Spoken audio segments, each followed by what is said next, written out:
Hey folks, this is Aman Merchant over here, the founder and chief optimizer at Epiq 360 and your host at the Epiq Living Show. Our mission at Epiq 360 is to help you optimize and upgrade your physical and mental performance so that you can get to that next level of greatness, that dream goal that you have. It becomes easier, faster, simpler, and fun for you.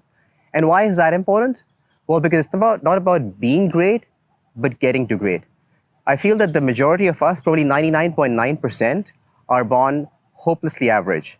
But we all have that extraordinary ability to get to great. But it requires us to make that investment, that struggle, in terms of developing ourselves and growing ourselves. The Epiq Living Show is about unpacking and decoding those quirks, those habits, those strategies, and those tools that have been used by the highest achievers in the Middle East, Africa, and South Asia region. And this show is the first of its type to bring you that insight, that under-the-hood experience, those stories that have helped these high achievers get primed for whatever has come their way. They'll talk about those experiences, those tools they use, their failures, and what they encourage all of us to do. Now, if this was all just a motivational chat show, I would have failed, and the show would have failed miserably in achieving its objective. Our goal is not just to inspire you, but to guide you to take purposeful action on changing at least that one habit, that one degree of shift that's going to help you make that transformational shift to your personal journey of getting to greatness. So join us, make this epic shift, get to that epic journey of yours, and be epic. Back to another show of the Epiq Living sort of season. Glad to have our next guest, a good friend, a fellow entrepreneur, and I would say someone who's a different type of entrepreneur. Saahil Mehta. He's involved in a bunch of things. He's got a family business in diamonds. He's got a business around hospitality that he kind of helps people optimize their revenue and profits. He's got something around the retail side of things. And most interestingly, the one that I'd love to talk more about today, which is why we've had him on the show over here, is something about decluttering. So Saahil, welcome to the show. Pleasure to be here, Aman. So, with Epiq Living, we kind of talk about various things that allows us to go under the hood, so to say, of the highest performers, the sort of greatest entrepreneurs that we can get hold of in this region that are doing things that the rest of the world does not know about. So I'd like to begin by kind of reflecting on your epic journey and understand, what are those things that have left a mark in your life, and beginning probably from your childhood days, your university days, an experience that perhaps was the starting point of the shift that you've now come to kind of embrace with what you're doing. And we'll come to that later. But I'd love to kind of begin with that, an early story that was like, that's always a memorable moment for me. So it goes back to year 5. I wasn't as fit as I am today in terms of my daily activities. I used to be a kid who was chubby.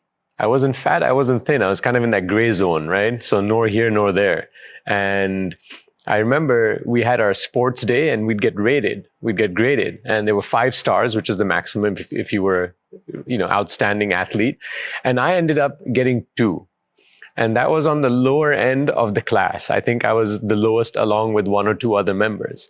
And that was kind of a turning point in my life because I said, is this how I want to be?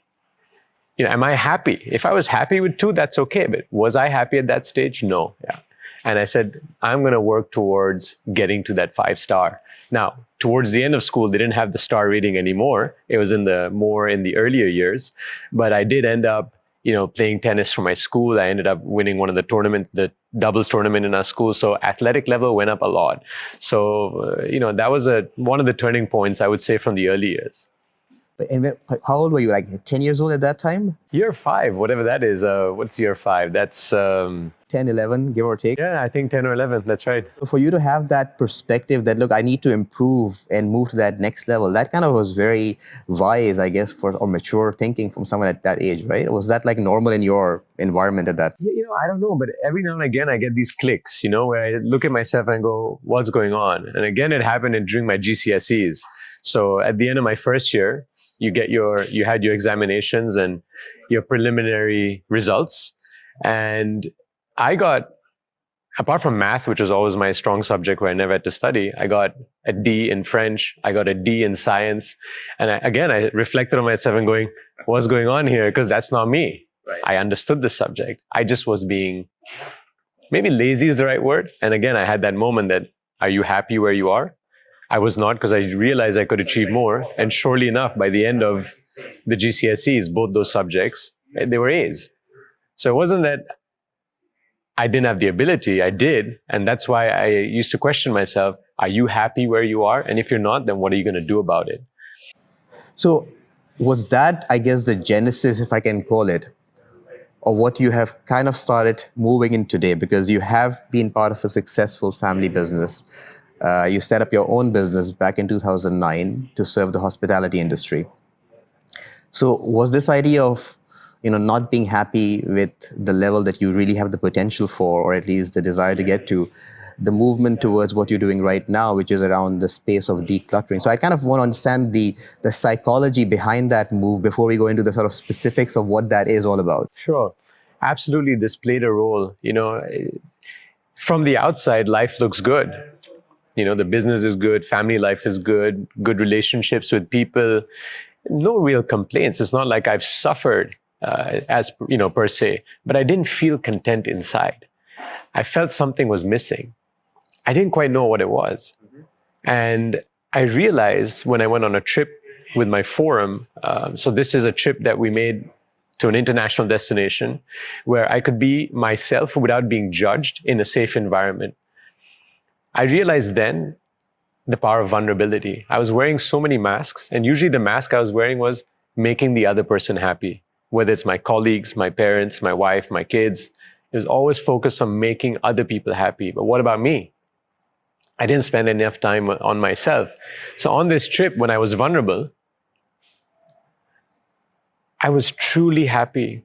And as I was coming back and sharing this moment, by writing it down so I could, keep it fresh in my mind and share it with my wife, I actually broke down.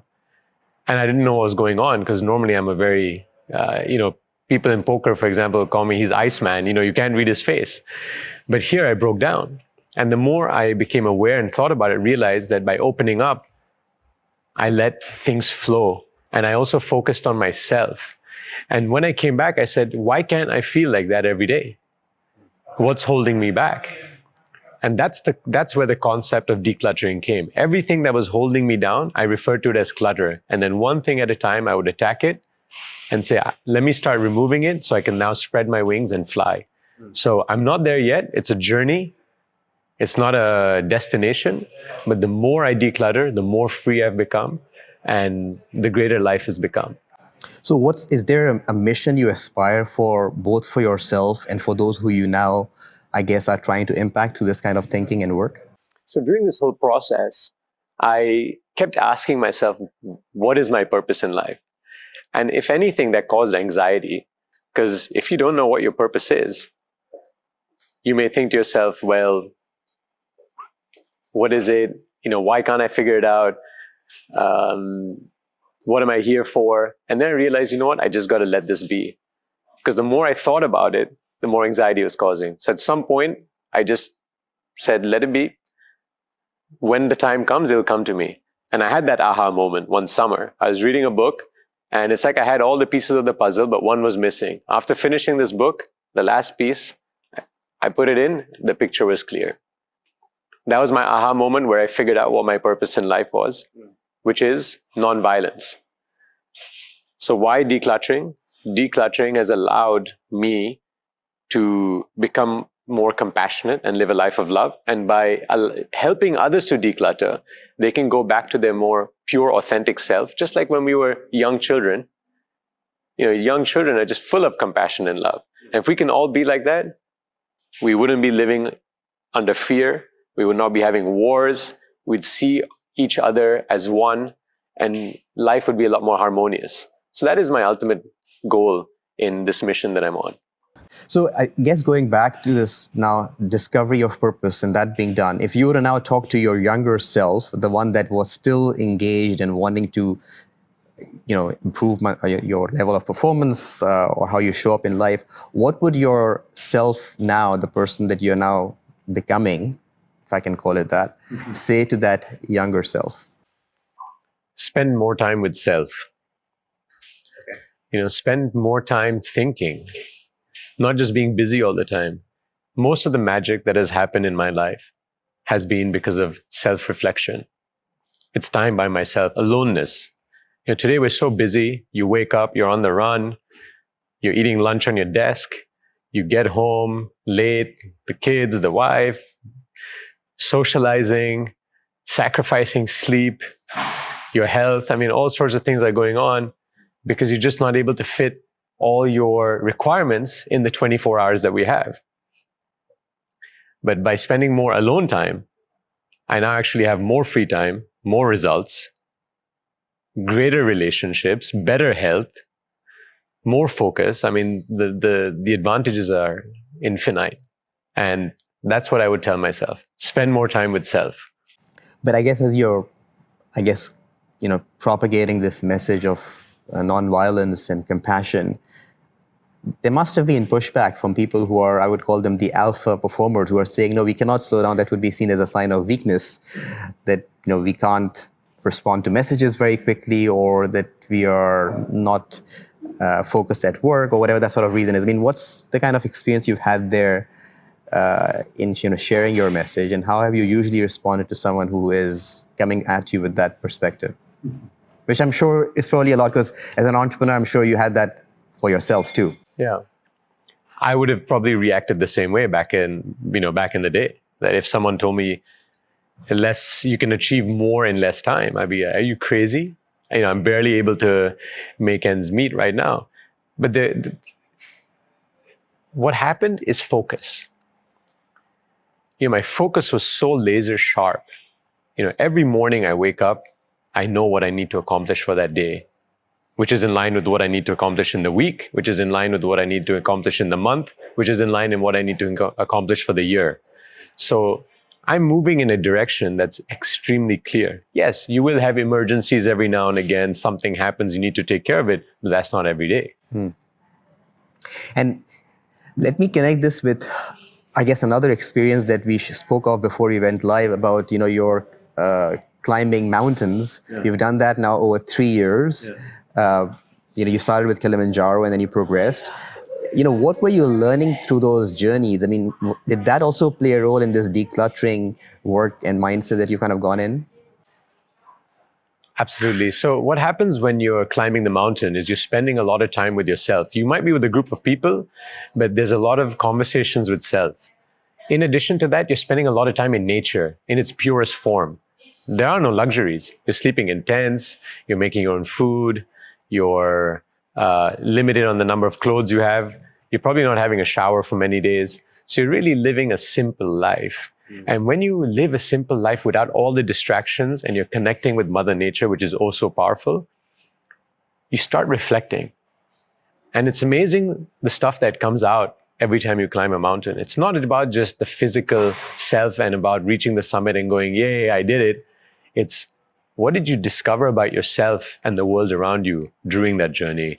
And each time I've gone out there and connected with nature, I come back and a better, improved version of myself. Is there a favorite moment or memory of yours from these 3 climbs that you had that perhaps still sticks out when you reflect on those journeys? So in fact, my favorite memory is not the 3 that we just mentioned. This is after we had children. Before we had children, my wife and I went to Kala Patthar in Nepal, which is a little bit higher than Everest Base Camp. Okay. And we were there, and it's been a dream of mine to go to Everest Base Camp prior to doing these summits. And, the wife tagged along. She said, sure, I'll do it with you. I don't think she really knew what she was getting herself into. But we were very close to the top. So it's not a summit, it's not a mountain, it's a big rock. And we were very close to reaching the top of it. And that's where my wife broke down and said, I can't go on anymore, I'm done. I'm just physically and mentally done. And I told her that, it's fine. We've achieved a lot together. Why don't we just turn around and go back? She goes, no, it's been your dream. You carry on. We have an extra guide. He'll stay with me, but you carry on. It's just there. I said, yes, it's just there. That's okay. We've still done a lot. But what happened there was amazing is somehow, without forcing, right? It's just when the purpose is beyond you, so then it wasn't about her anymore. It wasn't, I'm physically tired, I'm mentally exhausted, I'm doing this for my husband, I'm doing this for someone else. And with that purpose, she was able to find the strength and complete it. And I realized that was a big realization for me, because when I'm doing something that's beyond me, I will always find that strength, that extra strength to go that extra mile. And it's interesting you say, I'm presuming there's a lot of, restaurant dinners that you have to kind of cough up afterwards, kind of make her go afterwards. But now that's brilliant. Now, you talk about living simple lives as well, and the power that has, especially when you're with yourself. If you were to think of an investment that you've done, say $100 or less in the last maybe year, that you feel was truly powerful in terms of what it did for both you or people you kind of spent it on, what could that have been? My journal. Okay. Yeah, I have a journal basically that is part of my morning routine. And in my journal, so it's a templated journal. It kind of guides you. And it starts, so every morning when I'm entering information in this journal, I'm talking about what are 3 things I'm grateful for, what are 3 things I'm excited for, a daily affirmation, what is my focus for the day, what's my schedule and my tasks, and my daily forgiveness. And that just sets me off on a great tone. It's not the start of my morning routine. I finish my morning routine with the journal, but I feel incomplete and less focused when I'm not done it. And you've done it this morning as well, I guess. Absolutely, every day. How long have you been doing it for? Journaling, wow. I believe it's been about 2 years. Yeah. And in the process of journaling, have you started asking different questions? Like, there's of course the prompts you would have around gratitude and forgiveness, like you said, and what you'd like to achieve. But are you kind of discovering that the questions sometimes need to change so that you can kind of make yourself reflect on different aspects of what you're living as a human being or as someone on planet Earth? So the journal started off as it's a great starting point. But as you mentioned, at some point you realize that maybe that was, school. Now you need to go to university. So now that's my alone time. That's where I'm just sitting by myself and reflecting without anything. No paper, no pen, no distractions whatsoever. And absolutely, then I'm asking myself a lot of questions. And some of the questions I may not have an answer for today, but I am aware of it. And I said, one day I will. It's just a matter of setting out the intention and keeping your eyes and ears open. And eventually you get your answers. So that's brilliant. Thank you so much for sharing and for your openness and candor. I want to transition now from the journeys aspect of our show to discovering the hacks, the strategies that you use under the hood, that is behind that Iceman that you spoke of, that help you stay optimized from a performance perspective, so that you can give back and contribute to the world in your fullest self. So, we've got 6 pillars when we think of epic living in our overall sort of schema of things. You look at mindset, sleep, mindfulness, nutrition, fitness, and environment. When you look at decluttering, which ones of these 6 pillars or more do you identify with that you feel is most critical for someone to look at before they go into that decluttering mode? Because without that, anything else will just be sort of a facade. I'll share with you the one that impacted me the most first. That's nutrition. Nutrition. Absolutely. In nutrition, even though I was eating well, or at least I thought I was eating well, what I didn't realize is I was highly deficient in 2 vitamins. Okay. I was highly deficient in vitamin D3 and vitamin B12. Okay. Now, when I say highly deficient, when you do a blood report, they give you a range, recommended range. I was off the chart in the wrong direction. Low or high? Low. Okay. Way too low. Dangerously low. Oh, wow. So I would get energy dips in the day. I would having conversation with you. Maybe at the end of the day, let's sit like this on the sofa. I might even fall asleep. Nothing to do with you, but that was just me. And I would fall asleep in the evening at many places. So I used to actually not drive, because once I had a near fatal car accident. Luckily, I didn't hit anyone else. It was with nature, but the car was totally smashed, written off. Every airbag came out except mine. Oh, wow. Fortunately, walked out with minor bruising. I didn't realize it at the time, but later when I got the blood test done to monitor my essential vitamins and minerals, I realized that there was some that needed to top up. And the moment I started focusing on that, my energy levels shot up. I'm on fire compared to before. Before, I thought it was just me. And I said, this is me. I have to accept who I am. But why? I didn't ask myself why. I'm on fire. I don't have problems driving at night or falling asleep while having conversation with people anymore. Sure. Yeah. And I'm able to get a lot more done in the same time period. So when you asked about how can you get more done, part of it is nutrition. Another part of nutrition was I was eating foods that were harming my body. How do I know? I got an intolerance test done based on a conversation with an integrative medicine specialist. So that's a doctor that doesn't look at patching up, but rather looking at the core of what the challenges may be. I found out I was highly intolerant to dairy and to eggs.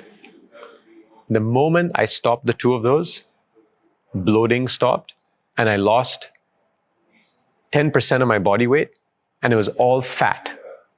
Wow. If I look at my body composition, which is what I was tracking before as well, my fat went from, I think, 24% down to 13.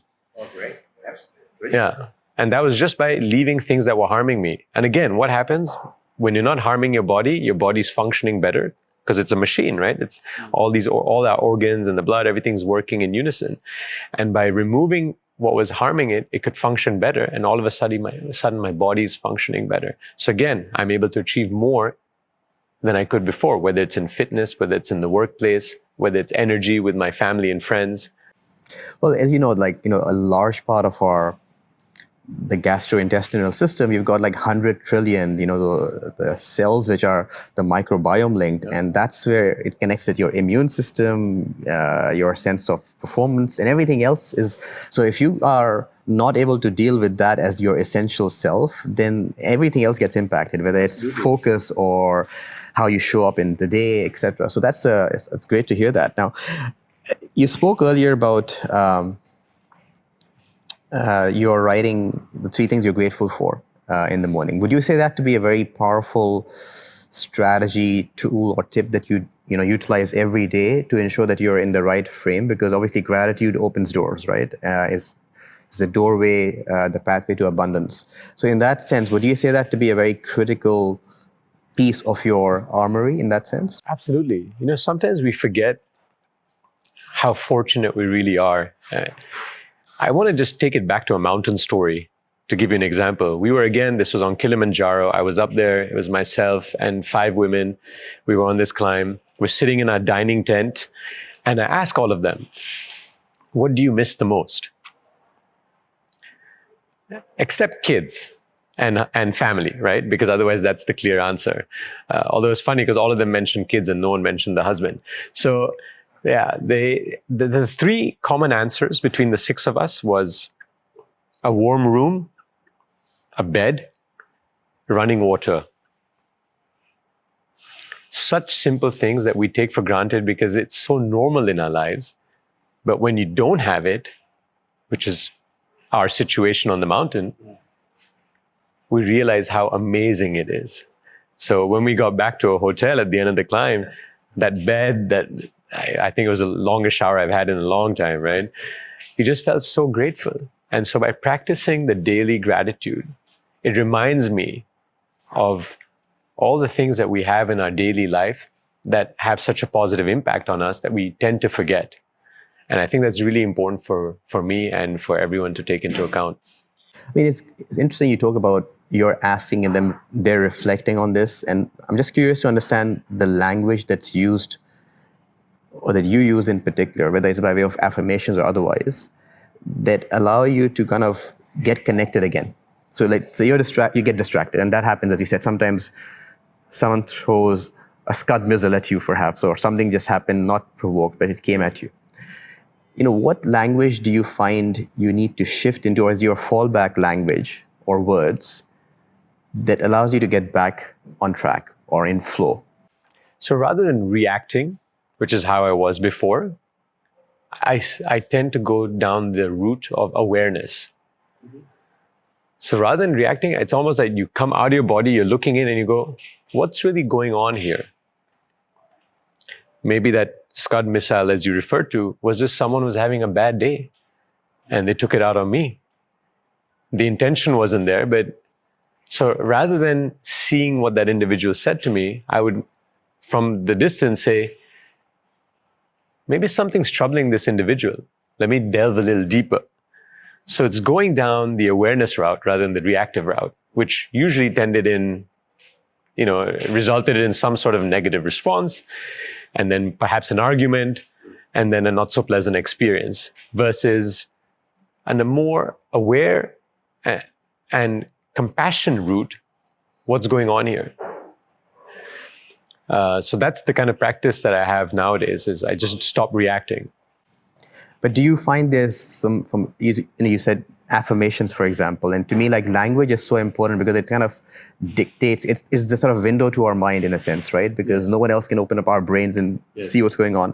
So are there any words which are your fallback words, either said subconsciously or, subliminally perhaps, or ones that you kind of often find yourself saying to others because it kind of helps you calm down or get back, as you said, into that mode of awareness, or it helps deflate the situation as well? So the affirmation that's really powerful for me is I have the power to change my life for the better, to get it right and get the desired results. And that's really powerful because I realize that in any situation, I can impact by focusing on self. I have the power to do that. And when I share that with other people, they realize or they reflect on it and believe that they have it too. Because what one person does or says is one end. How you react is separate. You can control your reaction. You can't control anything that anyone else does around you, but you can control self. And if you want to achieve greatness, how about you look within rather than looking at, outward? It reminds me of a saying that a coach of mine said a few years back. He said, you cannot stop a bird from landing on your head, but you can stop it from making a nest. Yes. Right. So in that sense, that you've got the power yourself on how you react or do things there. You talked about a morning routine. Like you came here this morning, you were focused. You know what you're going to get done for the day, how that aligns with the week. Yeah. What are things that Saahil does without doubt every morning? So when do you wake up? So I'm up at 4:45. Yeah, every day. Every day, except perhaps the weekends or holidays where it still will be early, but perhaps not that early. Okay. But otherwise, daily is 4:45. That allows me to freshen up and start around 5-ish, I start my morning routine because I need to get the kids up at 6. So 5 to 6 is me time. Mm-hmm. And this is very important. Otherwise, I would wake up with the kids, drop them to school, workout, office, lunch, work. I don't get any time with myself. So it was very important for me to get that alone time while everyone else is asleep. And I start my morning with sun salutation, which is yoga. And that's to open up the body, right? Just to get the blood flowing, because you've been resting for so many hours, get the blood flowing and stretch your body out. Once I've done that a few times, I then start reading. No phones, no newspapers, no magazines, nothing negative. It's a book that has been pre-selected that is enriching the mind. So I read that, a chapter or a section of the book. Then I get into my daily meditation practice. And that usually involves, it's a silence meditation, usually focusing on breath work, or sometimes there's some chanting as well. And after I've completed those, that's when I get into my journaling. So that takes about an hour, give or take. I'm not, before I used to be a little rigid, that this for 5 minutes or this for 10 minutes, this for 15. I'd even put a stopwatch on. But then over time, as you become more comfortable, you let it become more fluid. So there might be certain days where the meditation might last a lot longer, for example. Or there might be some days where the book I'm reading is very enriching. I'm like, I can't stop here. I got to keep going. So you have to remain a bit fluid. But in general, these are the areas that I cover every morning from 5 to 6. So building on from there, help me understand what's the most unusual life hack that you've probably used in the last 1 year that has been transformational? A habit, a routine, something. It's actually making sure you understand what is your number one priority. I was always the individual. I felt like the guy who was being pulled in all different directions. I had a rope tied to my arms and legs, and there were horses going in each direction, because my priority would sometimes be the family, sometimes be the, family meaning extended family, or the wife, or the kids, or the business. And it would keep rotating. Now, priority number one is myself, but beyond that, I was always rotating between the others. And that's when I decided I need to be very clear what my number one priority is. And that ended up, for me, being my wife. So every decision I make where I'm at a crossroad and I go, how is this going to impact everything around me? I ask myself first, how is this going to impact my relationship with my wife?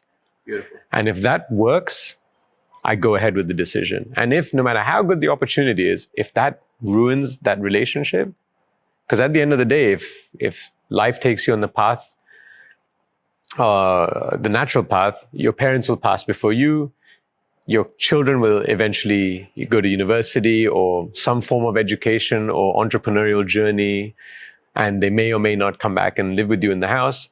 And guess what? It's the two of you. Your company, again, you may sell, it may evolve. So it's going to be two of you. And I don't want to work on that relationship at that moment in time. I want to start today. So that was It's very thoughtful, and I'm sure your wife loves you for that. Yeah, absolutely. All right.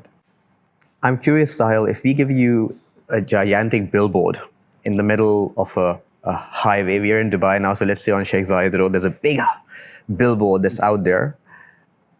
What would that billboard say if you were given the chance to put a headline on it?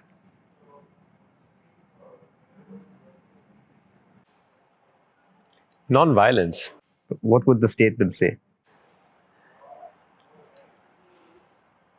The subtext, you mean? Well, I mean, as in if it's a call to action or it's a reminder or it's some sort of, I guess, belief, because I get the philosophy underlying non-violence, but that is like it's like a intriguing title of a book, but it's like, okay, what does that mean in the sense of? Right. I would say you are responsible for yourself, because that's a self-reflection. It's very important for people to understand that they have the power for their outcome. Okay. And let's take that a step further. So now let's say you've met someone like, I don't know, Bill Gates or Warren Buffett, and they've given you $1 billion. And they're like, Saahil, you can do anything with that, but spend it on yourself. So you can't spend it on yourself or your family or your close ones. What would you do with that $1 billion?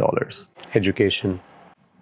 What would you do with education? There are a lot of children who are not able to get educated for various reasons. They might not be able to afford it. They're too far away from any school. They're being forced into child labor.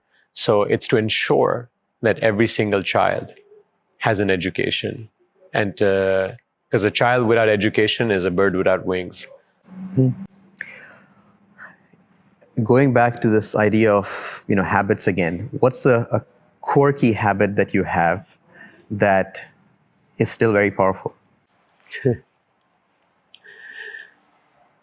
Wow. Or what makes someone else uncomfortable but makes you comfortable? A quirky habit of mine is I keep reminding myself not to assume. So many times I'll ask a lot of questions. Because if I didn't understand the situation, if someone says, rather than me assuming and perhaps making the matter worse, or it could even be something good and I turn it around, I say, let me ask. So I tend to ask a lot of questions. And, people find that a little odd. They're like, wasn't it obvious? I said, well, if it was, I wouldn't have asked you, but I'm not sure and I don't want to assume. So let's just leave doubt out of this and let's be crystal clear. So I ask a lot of questions. And I didn't do that before. So people nowadays say, well, what's up with that? Or which department are you coming from? Like, let's talk a bit about now what we call, I guess, epic learning, because we want to tap into your wisdom, your great experiences of what you've learned over the years. What's one skill or habit or technique that you can teach us and our audience in the next maybe 60 seconds, that if they use for 60 seconds only, if they have to, in their life, that they will see a transformational shift? I would say start with a daily cleanse. A daily cleanse, which means before you go to bed, go through all the challenges you faced and go through a process of forgiveness. Could be someone cutting you off on the road, could be someone saying something that you didn't like, and just go through a daily forgiveness. Once you get good at that, you can even forgive at the moment of time when the actual incident occurred. So if someone cut you off, rather than having road rage, forgive immediately. You don't know what's going through their head. Maybe it's someone rushing to the hospital because their child is in dire straits. We have no idea what's going on, right? So let's forgive. And once we get comfortable with the forgiveness and we want to take it up a notch, we say, who are those people that we have a real big challenge with, that we've held inside of us? That negative emotions kind of been circling inside of us and staying inside and destroying us within. How about we forgive them and write a letter of forgiveness to them? Now, you may not want to send it, that's up to you, but write the letter. That negative emotion has to release through the pen onto that piece of paper from your body. And it's amazing how light you feel at the end of that exercise. It's very tough. You have to really go deep because you've been hurt, but you have to address it to the core. So that's what I would give as a life hack. How many letters have you written? So when I started this, I wrote 3 letters. Uh-huh. And just to put things in perspective, I had carried this negativity for 9 years. They say time heals. Time doesn't heal. It just lets you forget to some extent. But there are triggers, music, photographs, seeing them, that brings it back and you relive it. So time doesn't heal, it just suppresses. If you really want to tackle it, you have to deal with it and grab the bull by the horns. So I wrote those letters and it's been fantastic. And now I practice it on a daily basis. So now... Do forgive me as well, in case I've asked you questions that you... Absolutely. And I certainly won't be carrying things with me for years. Some things are bigger. Someone cutting you off on the road, you can forgive easily. Someone betraying your trust may take a little longer.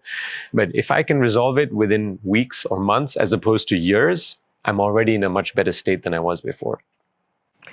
So if you were to kind of translate that learning into action, because, the whole purpose, I guess, behind this show is not just to inspire and guide them, but also then challenge them to take, I guess, meaningful action on something that if they choose to implement, as you said, you have the power to make that change because you're responsible, that they will see that shift. So let's transition now to the, I guess, the challenge segment of our show, right? Because we've had a great perspective on learnings and ideas and habits that you've had.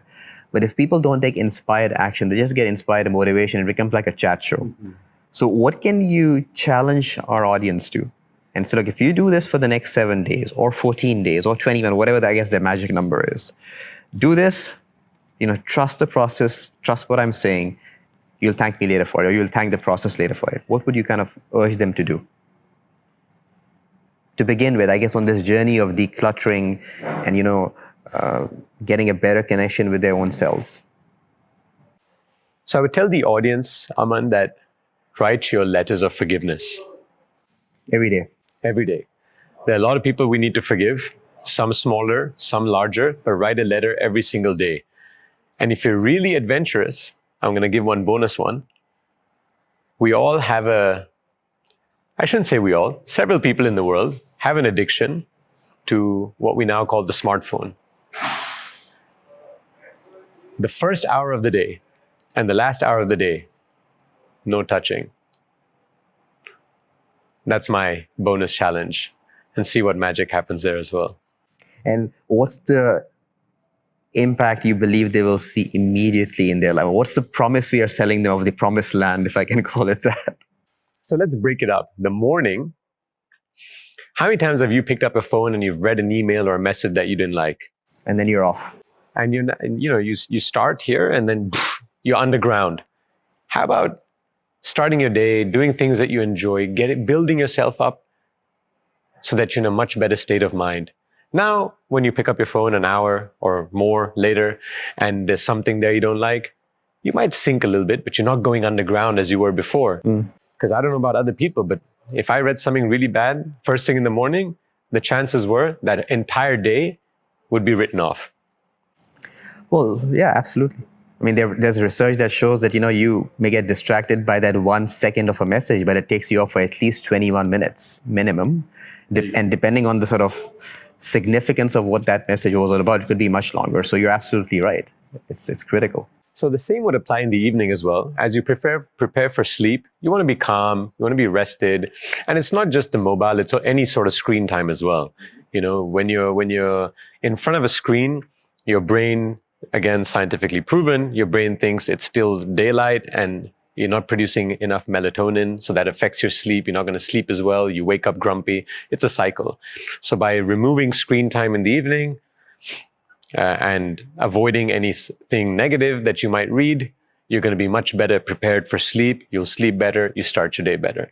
So that's my bonus challenge for. All right. Well, let's see who's up for that. So before we close off, I guess let me ask you, is there something that we should have asked you that we didn't ask you so far in this in Epiq Living today? I guess the question is, where can I begin? I've mentioned a lot of things already that are fairly challenging, but what I found on my journey of decluttering is actual decluttering of the material world was the easiest one to tackle. And it helped to build the momentum to do the harder things. So I would say, go through your room, go through your closet, find any number of items that you feel comfortable with. I'm sure you can find at least one that you can give away, that you are not using, that can benefit the life of someone else. And just see what happens. You feel lighter, you feel good, you suddenly have more space. And that momentum helps to tackle the more challenging decluttering items that we've spoken about, whether it's nutrition, the mind, people, etc. So, Saahil, if people want to get more of you, how can they get in touch with you? So they can either follow me on Instagram. My handle is decluttering.coach. They can go on my website, saahilmehta.com. I usually do some talks here in the UAE, and I post that up on my social media pages. So that's how they can definitely find a little more of me. And later on in 2020, can't say now, but some interesting things coming out that will give people more access. We look forward to having you back on the show and all those new things that have come into flow. But thank you so much for your time, Absolutely. Especially when you're decluttering and us kind of putting you in a sort of a position which is locking you down. Great learning all these ideas. We're on a journey ourselves at Epiq 360 to help people in that elevated state of physical and mental performance. But talking to people like yourselves who are living it versus reading it in the books is so important, because then people can see that this can be done. It's practical. It's not just like in the books that people are glorifying and sort of bringing up, but it actually is reasonably possible. So appreciate that. We'll put all these details of your contact in our show notes. Thanks everyone for watching another episode. If you've liked the show, give us a thumbs up. Tell us who else you want on the show and what else you'd like us to improve. But Saahil, thank you very much. Appreciate it. Thanks so much. Absolute pleasure. Thank you. See you.